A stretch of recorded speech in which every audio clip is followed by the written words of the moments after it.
Bonjour, nous allons aujourd'hui poursuivre notre étude de la vie d'Isaac, Isaac le fils d'Abraham. Dans un message précédent, nous nous étions concentrés sur le chapitre 25 et nous avions vu que dans ce chapitre, Isaac se marie et que c'est aussi dans ce chapitre que son père Abraham décède. Et la Bible en Genèse 25 nous montrait de façon très claire que Isaac était le seul successeur, le seul héritier d'Abraham. Et bien évidemment, il y a un sous-entendu à cela qui est que Isaac est aussi l'héritier des promesses, les promesses que Dieu avait faites à Abraham. Nous allons à présent commencer à regarder Genèse chapitre 26 et nous allons regarder tout particulièrement les versets 1 à 11. La prédication de ce jour va s'articuler autour de trois idées importantes. D'abord, Isaac vit dans un monde dangereux. Isaac se voit aussi proposer une alliance, même si à aucun moment on ne va rencontrer ce mot. Enfin, Isaac est aussi placé devant le défi de marcher par la foi et de marcher dans la voie de Dieu. Et cela nous conduira aussi à voir en quoi ce texte est actuel et en quoi ce texte nous donne des leçons. Alors oui, tout d'abord, Isaac vit dans un monde toujours aussi dangereux. Le premier verset du chapitre 26 nous met tout de suite face à un danger très important, la famine. La famine a toujours mis et met toujours en danger les êtres humains. C'est valable de tout temps. Ce danger est tout particulièrement important dans le livre de la Genèse, car il est présent dans la vie de tous les patriarches, Abraham, Isaac, Jacob, Joseph. La famine, pour des nomades comme l'était Isaac, c'est bien évidemment une absence de nourriture, pour lui, pour sa famille, mais aussi pour tout son clan, pour toutes les personnes qui travaillent pour lui, et ce sont donc les personnes dont il a la charge. Nous devons bien faire attention au fait que Isaac n'est pas seul avec sa femme et ses enfants. Isaac est un chef de clan, il a des dizaines de personnes qui travaillent sous ses ordres. Et en temps de famine, il en est responsable. Enfin, et toujours en se concentrant sur l'activité pastorale d'Isaac, la famine est une catastrophe. C'est une catastrophe pour son élevage, pour ses animaux, et donc pour sa richesse personnelle. En un mot, le mot famine au verset 1, nous apprenons qu'il y a un danger très important, très grave pour Isaac et pour son clan. Et l'avenir du clan, l'avenir de toutes ces personnes qui vivent autour d'Isaac, dans une perspective humaine, dépend de la réaction du chef de clan, dépend de sa capacité à bien gérer la situation. Toujours au tout début de ce texte, il y a aussi un élément très important pour comprendre ce récit, pour aussi l'appliquer. Nous lisons en plus, une famine en plus de la première famine qui avait eu lieu au jour d'Abraham. Nous savons qu'il y a eu un épisode de famine dans la vie d'Abraham. Il nous est relaté en Genèse chapitre 12. D'ailleurs, je ferai de fréquentes références à ce chapitre. Et cette expression, en plus de la première famine qui avait eu lieu au temps d'Abraham, nous dit que le récit de Genèse 26, celui que nous avons sous les yeux aujourd'hui, doit être lu à la lumière ou en se souvenant de la vie d'Abraham. Et en Genèse 12, on avait vu que Abraham, d'après ce que nous dit le texte biblique, prend seul la décision, durant une période de famine, d'aller en Égypte. C'est là qu'il a un plan pour se sauver, et malheureusement, au cours de son plan, il met en danger sa femme. Et c'est une intervention divine qui permettra que Abraham et Sarah soient sauvés. Mais en plus de cette expression, en Genèse 26, verset 1, la première famine qui avait eu lieu au temps d'Abraham, les versets suivants, les versets 2 et 3, font référence à un autre épisode de la vie d'Abraham, l'épisode que l'on pourrait dire de Guérard. En Genèse 26, 2 et 3, nous lisons « Le Seigneur apparut à Isaac et dit « Ne descends pas en Égypte, demeure dans le pays que je te dirai, séjourne en immigré dans ce pays-ci. » Dans un autre épisode de la vie d'Abraham, cet épisode de Guérard, Abraham avait dû, avec son épouse aussi et son clan, émigrer. Et là encore, dans une réaction très égoïste d'autoprotection, Abraham avait mis sa femme en danger. Il avait caché qu'elle et lui étaient mariés. Alors, ces premiers versets de Genèse 26, nous montrent que Isaac est mis dans une situation de test. Comment va-t-il réagir dans des circonstances qui sont comparables à celles qu'avait vécues son père? Et nous lisons Isaac alla chez Abimélec, roi des Philistins à Guérar. Cela semble indiquer que Isaac fait comme son père en temps de famine. Il part à l'étranger, il part dans un pays voisin qui semble épargné ou peut-être mieux préparé par la famine. Et ce verset montre clairement que Isaac, en tant que chef de clan, a pris la décision. Il y a peut-être une petite difficulté ou un petit point que nous devons aborder. Est-ce que le verset 2, qui nous dit le Seigneur apparut à Isaac et lui dit ne descends pas en Égypte, etc., décrit un événement qui a eu lieu après le verset 1 ou un événement qui est concomitant? Je pense que les décisions prises par Isaac au verset 1, la décision d'aller à Guérar, la décision de ne pas aller en Égypte, sont des décisions qui sont motivées par la parole de Dieu, qui ont été prises selon la volonté de Dieu, telle qu'elle s'exprime clairement dans les versets 2 et 3. Et d'ailleurs, je crois que le verset 6 le confirme. Nous lisons « Isaac s'installa à Guérar ». Cette phrase exprime le fait que le départ d'Isaac est une réaction d'obéissance à la parole de Dieu, une réaction d'obéissance à la volonté de Dieu. Pourtant, en s'installant dans le pays de Guérar, Isaac se sent et se sait vulnérable. Le fait qu'il soit riche, qu'il possède de nombreux troupeaux, ne lui accorde pas de protection dans un pays étranger. Et nous lisons au verset 7, lorsque les hommes du lieu posaient des questions sur sa femme, il disait « C'est ma sœur ». Il avait peur de dire « C'est ma femme », de crainte que les hommes du lieu ne le tuent à cause de Rebecca, car elle était belle. Regardons la description de l'état d'esprit d'Isaac. Il avait peur, crainte que les hommes du lieu ne le tuent. Et au verset 9, s'expliquant sur son comportement et sa conduite, Isaac dit « J'ai parlé ainsi de crainte de mourir à cause d'elle ». Alors, si déjà le verset 1 nous orientait ou nous demandait de lire Genèse 26 à la lumière ou en se souvenant de Genèse 12, là encore, il est important de se souvenir de ce qui s'est passé dans la vie d'Abraham. Et je vais citer quelques versets.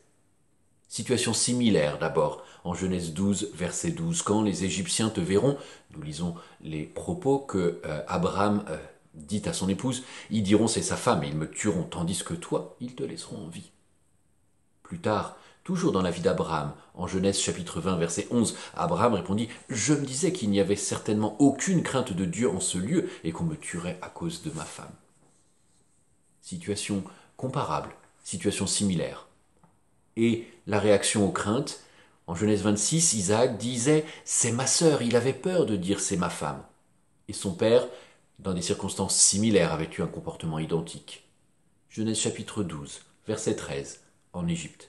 Abraham demande à son épouse « Présente donc toi comme ma sœur, afin que je sois bien traité à cause de toi et que je reste en vie grâce à toi. » Genèse chapitre 20, verset 2, épisode de Guérar, toujours dans la vie d'Abraham. Abraham disait de Sarah, sa femme, c'est ma sœur. Ainsi donc, soumis aux mêmes pressions que son père, Isaac a peur, il agit pour se protéger, quitte à mettre en danger sa femme. Et c'est d'ailleurs ce que dénonce en quelque sorte le roi de Guérar. En Genèse chapitre 26, verset 10, Abimélec dit à Isaac « Qu'est-ce que tu nous as fait? Peu s'en est fallu que quelqu'un du peuple ne couche avec ta femme, tu nous aurais mis en tort. » Les propos du roi Abimélec sont admirables, car ils mettent en évidence, ils soulignent, ils dénoncent aussi l'égoïsme d'Isaac et semblent démontrer une forme de moralité, peut-être une forme aussi de crainte de Dieu. Alors oui, un temps difficile, un monde dangereux pour Isaac. Mais ce n'est pas ce sur quoi ces versets se concentrent exclusivement. Dieu, dans ces circonstances difficiles, offre une voie, une perspective différente. Et je pense que les versets 2b, donc deuxième moitié du verset 2, jusqu'au verset 5, forment la partie la plus importante de ce texte. Je vais les lire. Dieu dit à Isaac, ne descends pas en Égypte, demeure dans le pays que je te dirai, séjourne immigré dans ce pays-ci. Je serai avec toi et je te bénirai. Car c'est à toi et à ta descendance que je donnerai tous ces pays. Je tiendrai ainsi le serment que j'ai fait à Abraham ton père. Je multiplierai ta descendance comme les étoiles du ciel. Je donnerai tous ces pays à ta descendance. Toutes les nations de la terre se béniront par ta descendance, parce que Abraham m'a écouté et qu'il a gardé mes observances, mes commandements, mes prescriptions et mes lois. Des promesses nombreuses sont faites par Dieu à Abraham. La bénédiction divine, une descendance nombreuse, un pays. Alors, ce qui est intéressant, et je le ferai de façon très rapide, c'est que l'étude de ces versets montre que ce que Dieu promet à Isaac reprend parfois mot pour mot ce que Dieu avait déjà promis à son père Abraham. Dieu donne à Isaac un ordre similaire à celui qu'il avait donné à Abraham en Genèse chapitre 12. Dieu, s'adressant à Isaac, lui dit « Ne descends pas en Égypte, demeure dans le pays que je te dirai, séjourne en émigré dans ce pays-ci. » On retrouve ici, dans ces paroles de Dieu à Isaac, une dimension d'appel. Dieu, souverainement, donne une nouvelle direction à la vie d'Isaac. Jusqu'à présent, et c'est vraiment l'impression, je crois, que cherche à donner le livre de la Genèse, Isaac a vécu dans l'ombre ou à côté de son père. Isaac a toujours agi et a toujours été présenté comme un fils soumis à son père, soumis au point d'accepter d'être sacrifié. Mais à présent, Genèse 25, Genèse 26, Isaac est marié. Isaac a atteint la maturité, le statut social. Isaac a des enfants. Isaac est aussi présenté et reconnu comme le seul héritier d'Abraham, le seul successeur d'Abraham, et Dieu l'appelle. Dieu lui donne une nouvelle direction, utilisant, il est vrai, les circonstances de la famine. Dieu promet aussi sa bénédiction à Isaac au verset 3 de Genèse 26. « Je serai avec toi et je te bénirai. » Et Dieu avait fait une promesse exactement similaire à son père en Genèse chapitre 12. Dieu promet à Isaac que sa descendance sera nombreuse, immensément grande comme il l'avait promis à Abraham. Cette promesse d'une descendance nombreuse a été faite à de multiples reprises à Abraham. Et Dieu l'a fait aussi en Genèse chapitre 26, disant à Isaac « Je multiplierai ta descendance comme les étoiles du ciel ». Dieu, parlant à Isaac, emploie d'ailleurs une image similaire. Mais les similitudes ne s'arrêtent pas qu'aux images. Elles se retrouvent aussi dans les circonstances, le contexte, les personnes auxquelles Dieu s'adresse. Abraham et Sarah, tout comme Isaac et Rebecca, sont des couples qui ont fait l'expérience de la stérilité.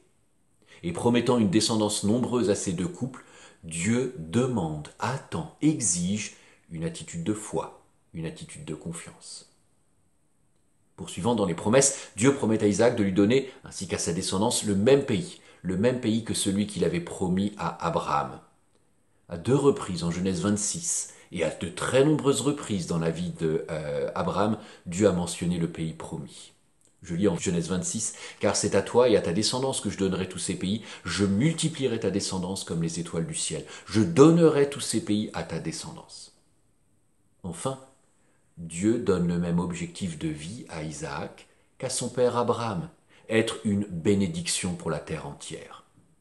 Ainsi, pour Isaac comme pour son père Abraham, être appelé et choisi par Dieu n'est pas pour le bénéfice d'eux-mêmes, mais c'est pour le bien de l'humanité entière.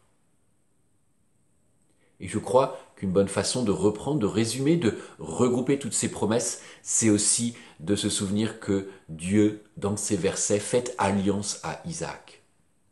Bien évidemment, le mot alliance n'est pas employé. Mais on voit dans ces versets 2 à 5 de Genèse 26 un écho direct de l'engagement que Dieu avait pris à Abraham en Genèse 17.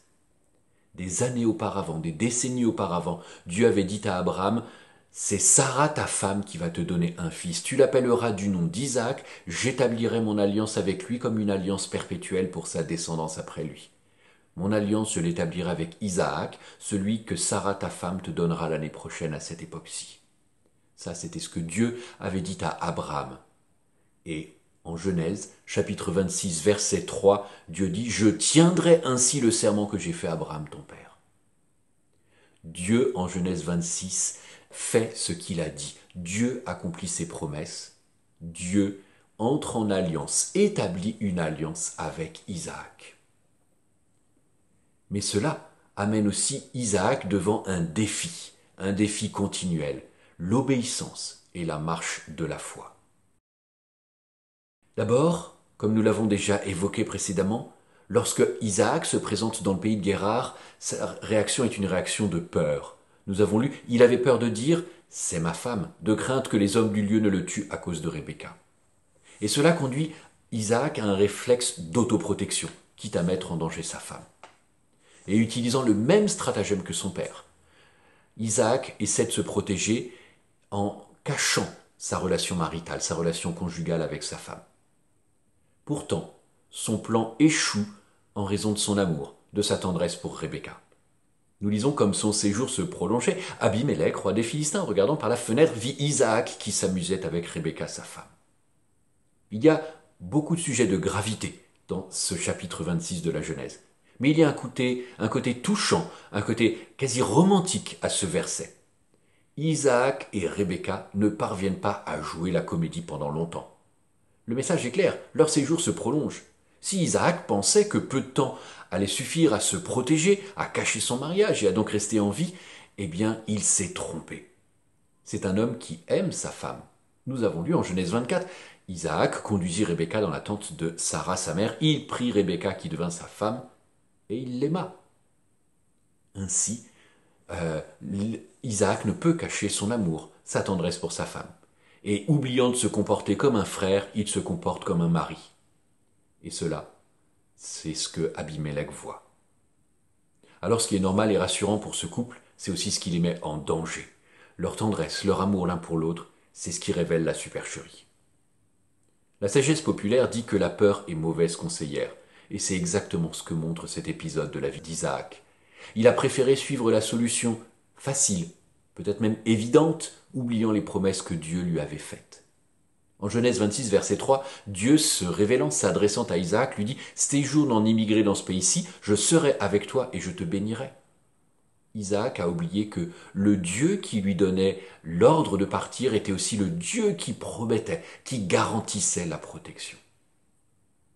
Et d'ailleurs, ce Dieu, dans ces versets de Genèse 26, et en particulier dans le verset 5, montre quelle est sa volonté. Tout d'abord, Genèse chapitre 26 verset 5 nous rappelle que l'accomplissement des promesses divines est garanti par le caractère de Dieu, par ce qu'il est. Et il est intéressant de relever que quand Dieu s'adresse à Isaac en Genèse 26, il sous-entend le fait qu'il a déjà accompli tout ce qu'il avait promis à son père et que ceci doit donner une garantie ou ceci doit être une garantie que ce qu'il promet à Isaac, il le fera. L'autre chose que dit ce verset 5, verset qui nous dit « Toutes les nations de la terre se béniront par ta descendance parce que Abraham m'a écouté et qu'il a gardé mes observances, mes commandements, mes prescriptions et mes lois. » Ce verset vient après les promesses. Et ce verset décrit la réponse que Dieu attend. Dieu donne ses promesses. Et la réponse qu'il attend, c'est une réponse de foi et d'obéissance.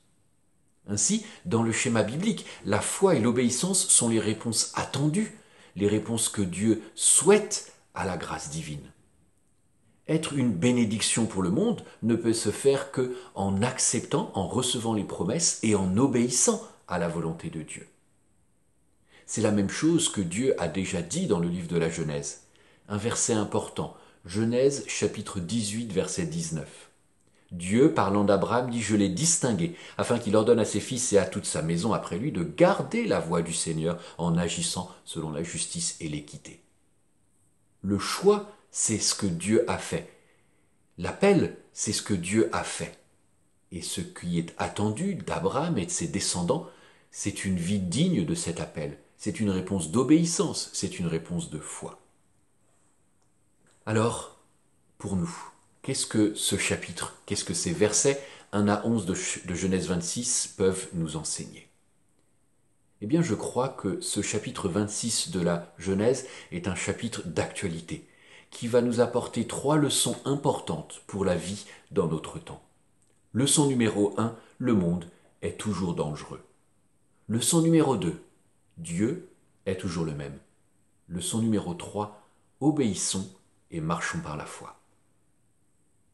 En préparant cette prédication, ce qui m'a frappé, c'est le caractère très actuel, très contemporain de ces versets.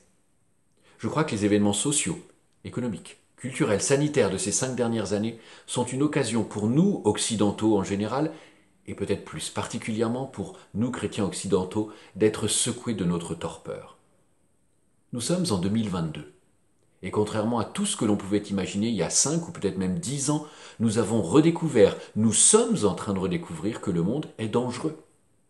Nous devons redécouvrir, nous devons accepter et nous devons vivre dans un monde où les famines existent. Nous devons redécouvrir et vivre dans un monde où les virus tuent, les virus existent, les virus se propagent. Nous sommes dans un monde où nous redécouvrons ou devons redécouvrir que les hommes, et parfois même les individus masculins spécifiquement, ont des comportements prédateurs. Genèse 26 nous rappelle qu'au temps d'Isaac, il y a des millénaires, il y avait des famines, il y avait la nécessité de migrer pour se sauver. Devenir un immigré exposé au danger. Et que même des hommes pourtant que l'on considère comme des modèles pouvaient se comporter de façon prédatrice. En un sens, Genèse 26 vient nous rappeler que notre circonstance actuelle, notre situation contemporaine n'a rien d'exceptionnel. Ce qui était exceptionnel, ce qui était anormal, et ce à quoi malheureusement on s'était habitué, c'était croire que l'on avait atteint, en citant Francis Fukushima, la fin de l'histoire, que ça y est, nous étions dans une ère de paix et de prospérité. Pourtant, il y a une deuxième leçon que Genèse 26 nous donne, qui est tout aussi importante que la première. Si Genèse 26 nous rappelle, aujourd'hui encore, que le monde est sous l'emprise du mal, que le monde est dangereux, Genèse 26 nous montre aussi que Dieu propose une autre voie. Dieu offre une nouvelle direction. On pourrait aussi résumer le chapitre de Genèse 26 à cette expression « Dieu se constitue un peuple ». Si pour le moment j'ai beaucoup parlé des promesses de Dieu faites à Abraham et Isaac, Genèse 26 insiste aussi beaucoup sur la notion de descendance, de personnes qui sont ajoutées année après année. C'est ce que l'on lit dans les versets 3 et 4, où je vais faire quelques soulignements intentionnels. Dieu disant à Isaac, « Je serai avec toi et je te bénirai, car c'est à toi et à ta descendance que je donnerai tous ces pays. Je tiendrai ainsi le serment que j'ai fait à Abraham, ton père. Je multiplierai ta descendance comme les étoiles du ciel. Je donnerai tous ces pays à ta descendance. Toutes les nations de la terre se béniront par ta descendance. » Dieu n'a pas en tête ou en vue que Isaac et Rebecca. De la même manière, Dieu n'avait pas en tête ou en vue que Abraham et Sarah. Dieu cherche un peuple. Dieu cherche des hommes et des femmes qui seront à lui, qu'il bénira et qui seront une bénédiction pour le monde. Dieu appelle des hommes et des femmes, appelle des jeunes et des vieux. Dieu se constitue un peuple qui sera obéissant, qui marchera dans ses voies. Le caractère de Dieu, qui il est, n'a pas changé. Il est toujours celui qui est là, celui qui est présent, celui qui demeure avec son peuple, celui qui veut bénir, celui qui veut le bien de l'humanité, alors même qu'elle le rejette. Dieu est celui qui ouvre ses bras à l'humanité. Dieu est celui qui a choisi de faire grâce à une humanité qui lui tourne le dos. Si au temps d'Isaac, l'entrée dans le peuple de Dieu se faisait sur des bases ethniques ou sur des bases de naissance, la venue du Seigneur Jésus, du Fils unique de Dieu, sa mort et sa résurrection changent l'accès au peuple. Par la foi en Jésus-Christ, Fils unique de Dieu mort et ressuscité pour nos péchés, en le reconnaissant comme Fils de Dieu, comme Sauveur, comme Seigneur, nous pouvons être intégrés au peuple de Dieu. Et étant dans le peuple de Dieu, nous n'avons plus rien à craindre, ni famine, ni menace, ni incertitude, ni prédation, ni guerre, ni quoi que ce soit ne pourra nous séparer de l'amour de Dieu manifesté en Jésus-Christ. Mais cela nous conduit aussi à la troisième leçon, elle aussi liée aux deux précédentes. Obéissons, marchons dans la voie de Dieu. De la même manière que Dieu met en avant l'obéissance d'Abraham lorsqu'il parle à Isaac son fils, nous sommes appelés à obéir. Nous aussi devons émuler, imiter la façon d'agir d'Isaac. Nous devons marcher et obéir comme Abraham l'avait fait. Le verset 5 que nous avons déjà lu à plusieurs reprises aujourd'hui nous demande d'écouter et de mettre en pratique. Et Dieu a déjà dit la même chose en Genèse chapitres 17 et 18. Et là aussi, je vais me permettre de citer ou reciter des versets que je trouve particulièrement importants. Alors qu'Abraham avait 99 ans, nous dit Genèse chapitre 17 verset 1, le Seigneur apparut à Abraham et lui dit « Je suis le Dieu puissant, marche devant moi, sois intègre. » Un peu plus loin. Genèse chapitre 18 verset 17 à 19, Dieu, parlant d'Abraham, dit Cacherai-je à Abraham ce que je vais faire alors qu'Abraham va devenir une nation grande et forte et que toutes les nations de la terre se béniront par lui? Car je l'ai distingué, afin qu'il ordonne à ses fils et à toute sa maison après lui de garder la voie du Seigneur en agissant selon l'équité et la justice. Ainsi le Seigneur fera venir sur Abraham ce qu'il a dit à son sujet. Tout commence par la révélation personnelle de Dieu. Je suis le Dieu puissant. Tout commence par le choix, l'appel divin. Je l'ai distingué. Ensuite, l'homme ou la femme de Dieu est celle et celui qui marche devant Dieu. Celui ou celle qui est intègre, celui ou celle qui garde la voie du Seigneur, celui ou celle qui pratique la justice et l'équité. Dieu appelle, Dieu intègre à son peuple et Dieu demande une marche régulière, quotidienne d'obéissance. Genèse 26, dont nous avons étudié les versets 1 à 11, est l'un des premiers chapitres de la vie d'Isaac où tout se concentre sur lui, où le récit le met en avant. Nous connaissons ses pensées, nous voyons les décisions qu'il prend. Ces décisions sont parfois bonnes, salutaires. Ces décisions peuvent être aussi folles et dangereuses. Mais en Genèse 26, nous voyons aussi un Dieu fidèle à sa parole, un Dieu qui avait promis une alliance et qui l'établit. Nous voyons aussi que Dieu veut le bien d'Isaac et Dieu prend soin de lui. Ce passage, à certains égards, peut être distrayant. On peut trouver amusant la façon dont Abimelech se rend compte de la supercherie d'Isaac. On peut trouver amusant la façon dont Isaac est incapable de vivre le mensonge qu'il a créé pour se sauver.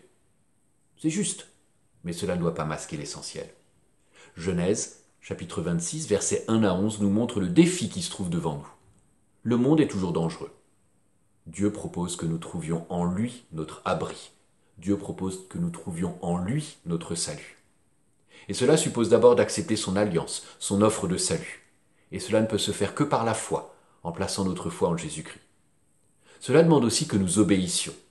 Cela demande, en reprenant les paroles de Dieu à Isaac au verset 5 de Genèse 26, que nous écoutions et que nous gardions ces paroles. Garder les paroles de Dieu, c'est pas faire une collection des versets qui nous plaisent, c'est pas faire une collection de mots d'ordre, ce n'est pas faire des mèmes pour illustrer nos réseaux sociaux. Garder les paroles de Dieu, c'est mettre en pratique ce qu'il nous dit. Garder les paroles de Dieu, c'est agir, c'est vivre notre vie à la lumière des certitudes et des promesses qu'il nous a laissées. Alors, prenons l'exemple d'Isaac en Genèse 26 comme un rappel à l'ordre, mais aussi une invitation de la part de Dieu à marcher humblement avec lui.